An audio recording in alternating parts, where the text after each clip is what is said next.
নিরঞ্জন যখন দক্ষিণেশ্বরে আসেন তখন শ্রীরামকৃষ্ণ ভক্ত পরিবেষ্টিত ছিলেন। সন্ধ্যার সময় সকলে উঠিয়া গেলে তিনি নিরঞ্জনের পার্শ্বে আসিয়া বসিলেন এবং তাঁহার পরিচয় লইলেন। কথা প্রসঙ্গে তিনি নিরঞ্জনকে বলিলেন, দেখ নিরঞ্জন, ভূত ভূত করলে তুই ভূত হয়ে যাবি, আর ভগবান ভগবান করলে ভগবানই হবি, তা কোনটা হওয়া ভালো? নিরঞ্জন উত্তর দিলেন, তাহলে ভগবান হওয়াই ভালো। ফলত এইরূপে ঠাকুর সেদিন নিরঞ্জনকে ভূতুড়েদের সঙ্গ ত্যাগ করতে বলিলেন এবং নিরঞ্জনও তাহাতে সম্মত হইলেন।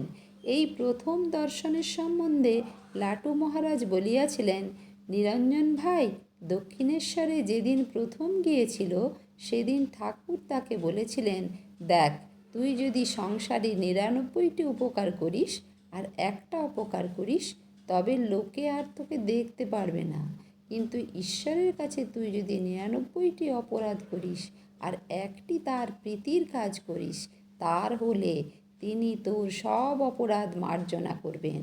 মানুষের ভালোবাসায় আর ভগবানের ভালোবাসায় এত তফাৎ জানবি।